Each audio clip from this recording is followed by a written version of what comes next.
Good evening, everyone. Lecture number 3, week 3, uh, post this July 15th. Uh,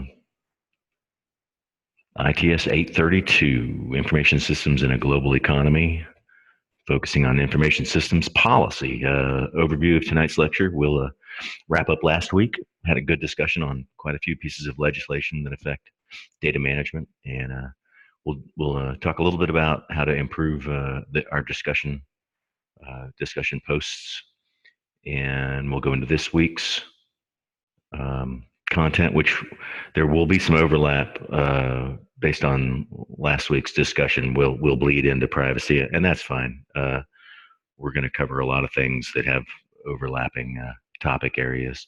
So no paper this week. Just like week 1, we'll be focused purely on the discussion. So I really want to focus on improving that discussion, the quality of and accuracy of the posts.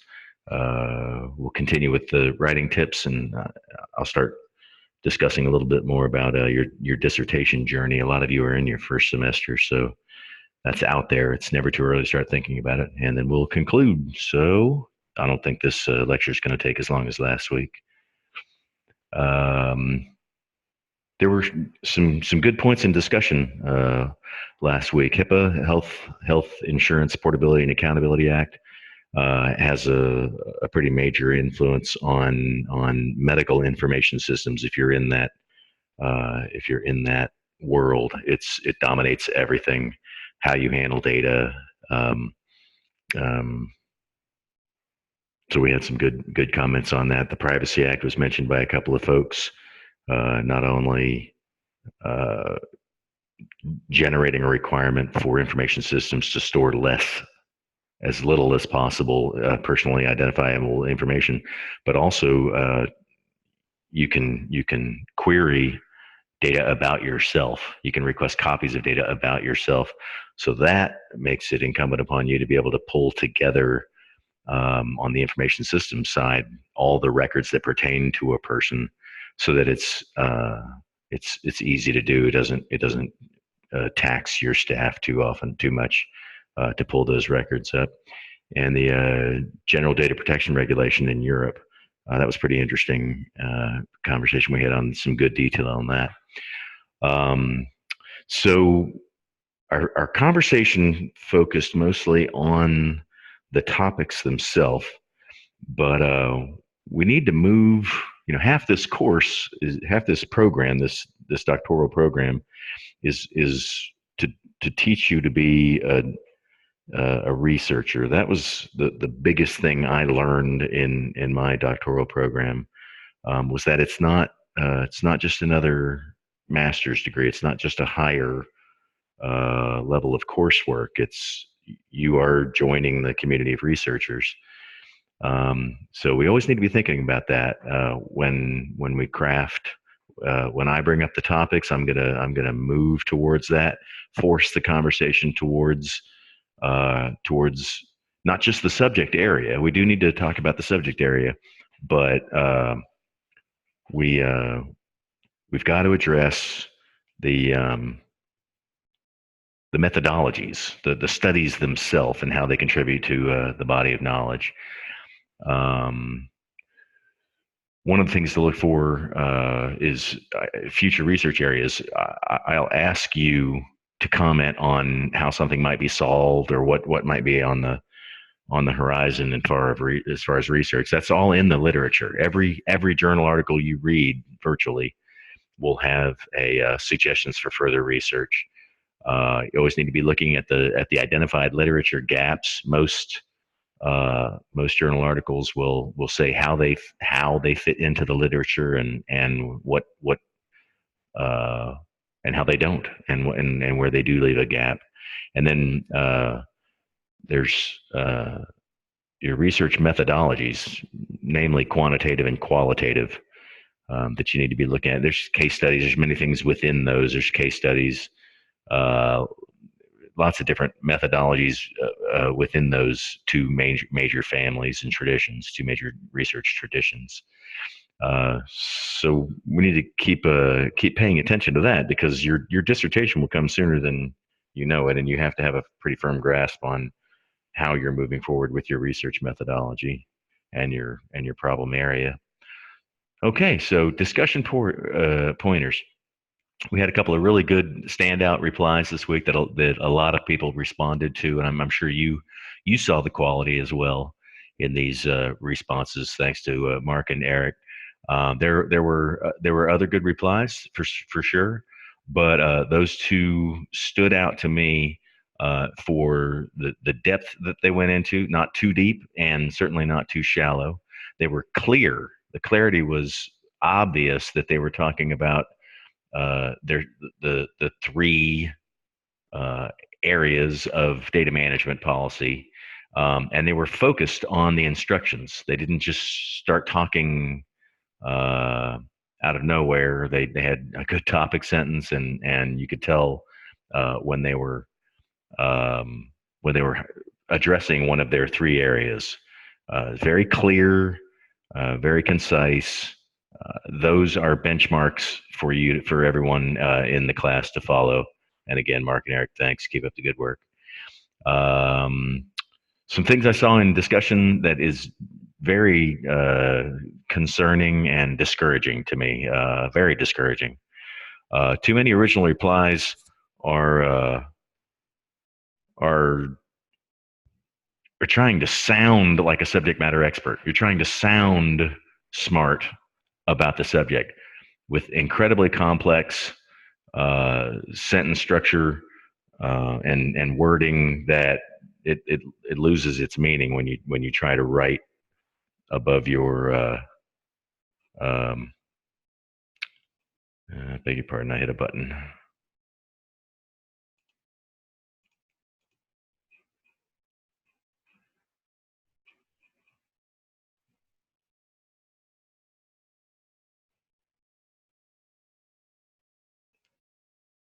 One of these windows is going to let me share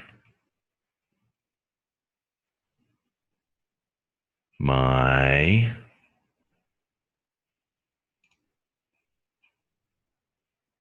PowerPoint. Come on. It's coming back. Picture 3 slideshow. Okay, sorry about that, guys. Smacked the escape key by accident. Um, so there were a lot of replies, initial replies, that just started launching into some obscure area of data management policy without really framing what you were saying, or following the instructions. They didn't cover three areas. Didn't go into any specifics of those three areas. It was just, I think it was stuff you find on the internet, and you're just trying to rephrase it and throw it out there for discussion. Need to organize your response according to the instructions. And to my next uh, section of my tips here is to start with a blank page. I don't know. I can't say that any more simply or any more plainly. Start with a blank page. Don't start with someone else's writing. We can all see when you start with parts of an article or something off of the internet and you rephrase things. Uh, Everybody knows what you're doing. Some people may not care. I care. Many of the other students will care that what they're reading, what they're participating in, what they're spending their time, they're investing their time and their effort in, is just someone rewording something to check a block and be done for the week. It's problematic, uh, and it kills your credibility if you're doing that sort of thing at work, or if you're working on a journal article with someone else or a project with someone else, and you're taking shortcuts like that. I'm sure it doesn't help your credibility. So let's try and eliminate that. One of the examples, changing big data to large information. You can't just rephrase things. You lose the meaning. You have to write in your own words. I I can't say that any more plainly. Continued. Um, a lot of a lot of posts are, you'll come in, you'll read uh, your fellow students' posts, and this isn't exclusive. It isn't everyone. But it's too common to see very good post. I would like to add some comments, and then you just start poorly rephrasing some other article that has nothing to do with what they said, or very little to do with what they said. You're not shaping. In some cases, folks aren't shaping what they're saying to address the initial post. And I'm hoping as we improve the quality of these initial posts, you'll be less tempted. Everyone will be less tempted to do that. So because people will be saying something more substantively initially, and so the replies will be more substantive. I'm hoping that's how it will go. If you pose a question to your fellow students, have an idea of how you would answer your own question. I saw a few rhetorical questions there that I didn't understand. I couldn't have answered to save my life, and I don't believe the author could have either. So try and avoid those. Try and avoid the rhetorical question where you're just checking a block. Um, so when I was I did an online doctorate with Colorado Technical University. Just got back from graduation. Actually, I finished back in March, but this weekend was the graduation ceremony. Um, I always wrote my posts, both uh, for sure my initial response, but most of my replies I wrote in Word, and I used EndNote bibliographic software to aid with the APA formatting. Makes things a whole lot easier. Some folks in this course are still using just pasting a URL into their post, and we're beyond that now. We're past that level. Uh, and what I think is happening my bottom line here is that I'm not expecting you to be an expert on information systems policy. Nobody is. Uh, so please avoid the temptation to that you might be embarrassed or not seem like an expert. No one is expecting any of you to be an information system. Most of you are developers. If I read your introductory bios correctly, you're same as I was. I was a software developer. So we're learning this stuff together. What I'm trying to teach you is how to look at the research, how to frame a question, and then how to address it and support your suppositions with references. But I'm also learning about information systems policy as we go through this course. So stop trying to sound like an expert, or if that's intimidating you, or you're driving your actions in class, please stop. Um, and let's get back down to where we're writing originally. We're all writing our own thoughts and sharing what we've learned in the literature, but using our own words in that. Um,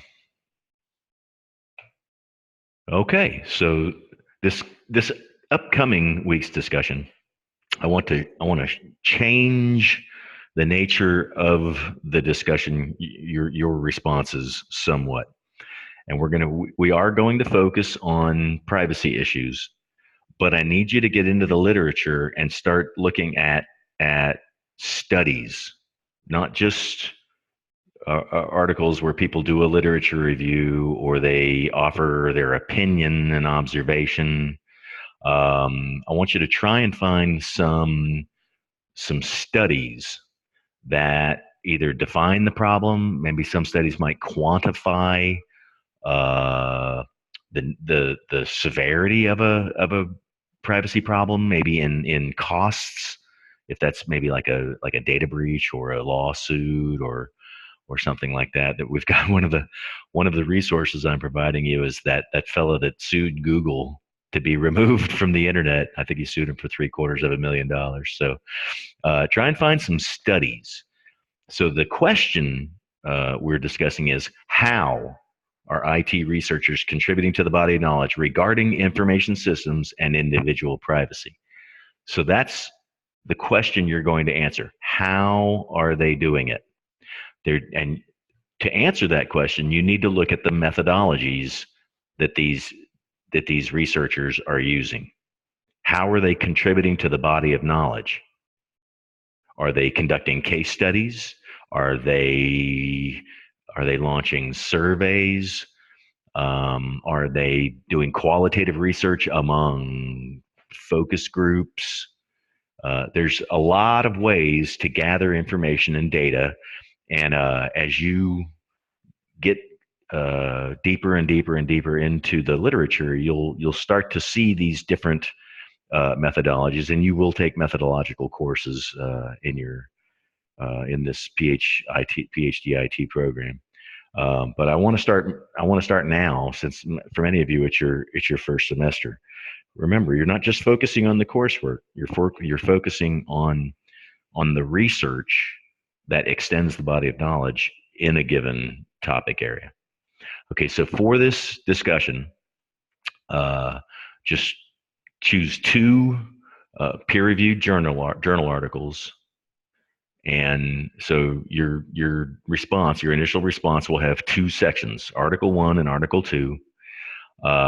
Describe the phenomenon that they were researching, because this is, privacy concerns is very broad, as we'll go into later in the lecture. The phenomenon they researched, how they researched it, what was their methodology, and if you need to watch a short YouTube video on research methodologies, they're out there. It's nothing cosmic. It's stuff you've run into in the past, I'm sure. But then discuss the population within which they did their research and what their findings were. And again, this is brief. I'm talking two paragraphs here, two different articles, maybe 6 or 8 sentences about each article. But I want to start moving towards the research side of things, not just the topics.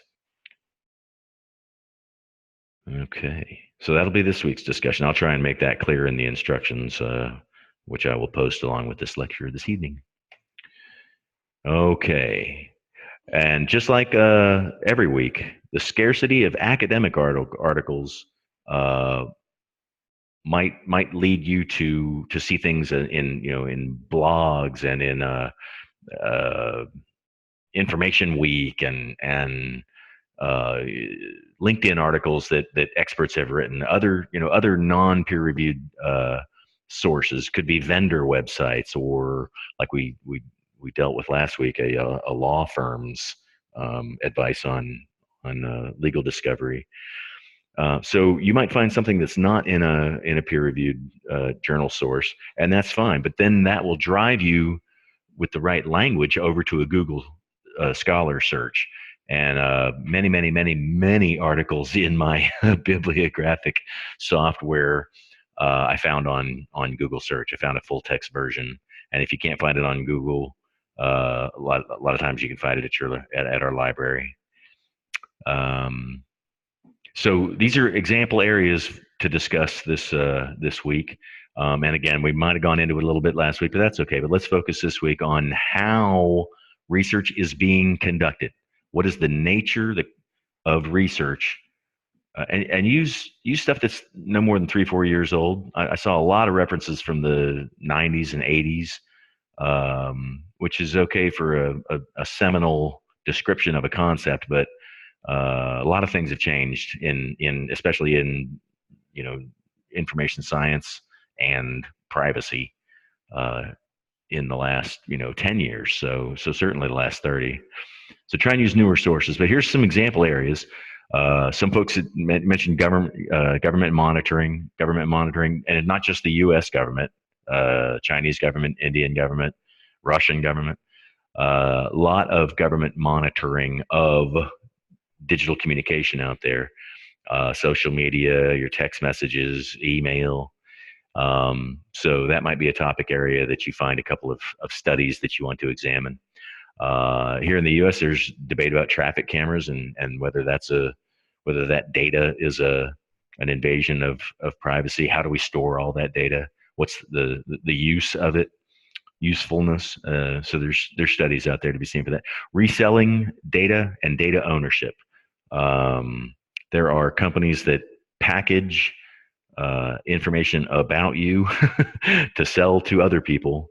It's a big business, and then there's the concept, the emerging concept of Eric posted a good old thought piece on the right to privacy, published in 1890. So data ownership and do you have a right to privacy? Do you have the right to anonymity? If you a lot of people confuse privacy and anonymity, especially on the internet. So um, the terms of service that you agree to with all of these different internet providers usually says that you don't own the data about yourself. But I posed that question to a couple of folks in an undergrad class I teach. Should you have access to what Google has about you? Should you be able to query Google or any of these other third party data resellers and ask them, hey, I want to know what you know about me. I want copies of what you know about me. Um, that would be an area of future public policy. Health data is another area that we can talk about privacy, biometrics, drone photography. Um, Within biometrics might be facial recognition software and identifying you out in public. That's going on. It ties back to the the government monitoring side.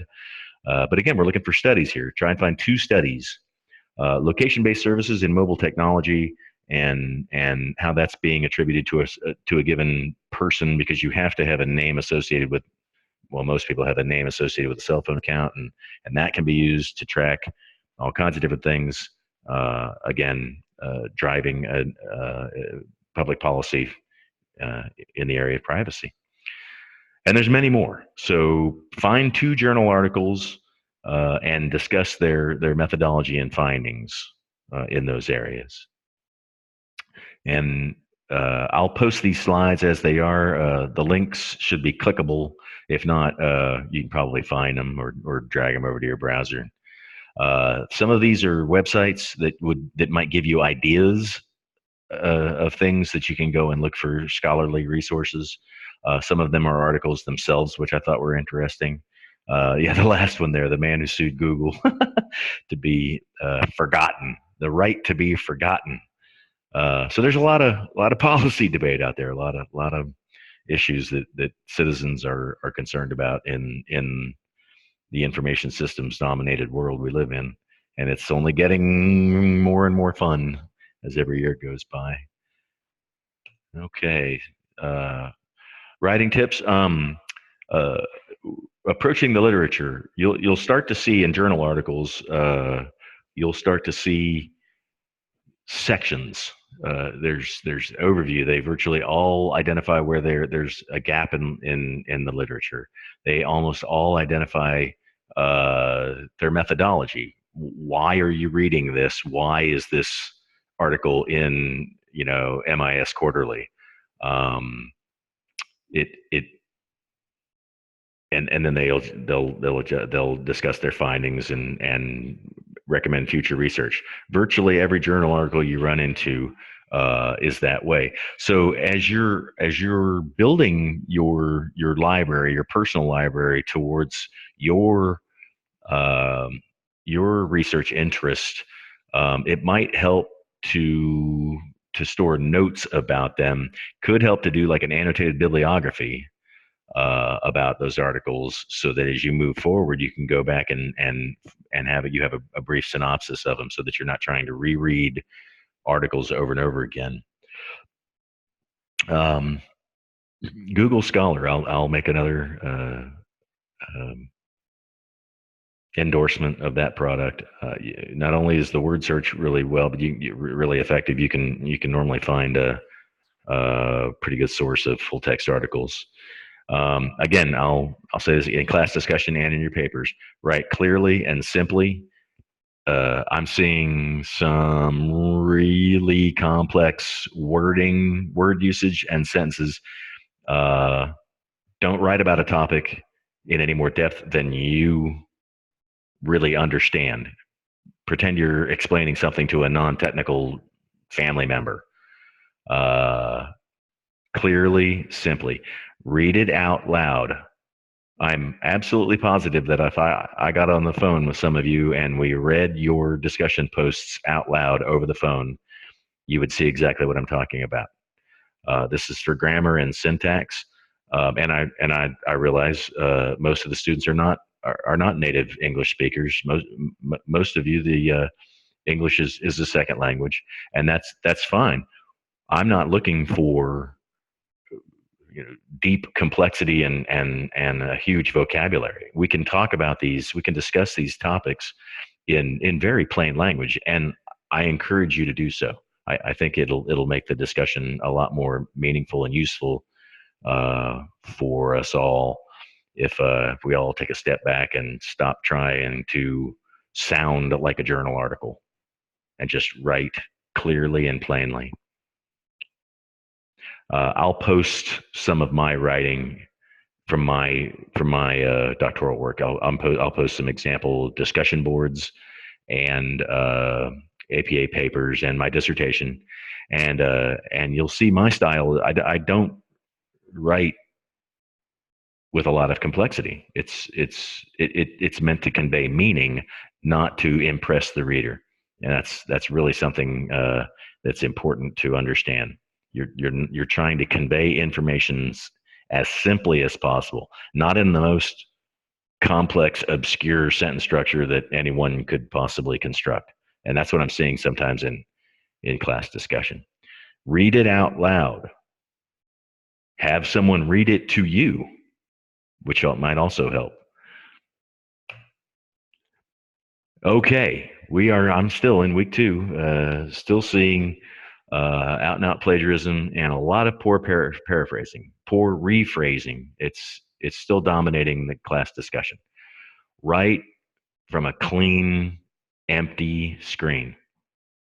Bring up Microsoft Word and start typing with a blank slate, and you'll be much better off, and we'll all be much better off. Again, I'm still looking at the future course topics.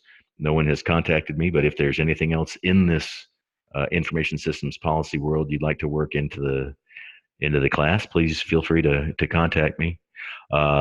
Next week, I chose public policy and what I'm calling disruptive technologies. These are all emerging technologies that are moving faster than regulators can deal with. All in information systems, and moving faster than society in general, and especially our leaders, our leadership, elected leaders can handle. So that's what we'll go into in detail next week.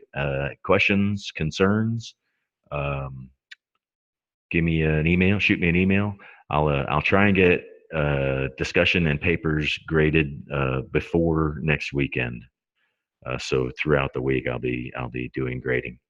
Okay, that's all I got for this week. Have a good evening.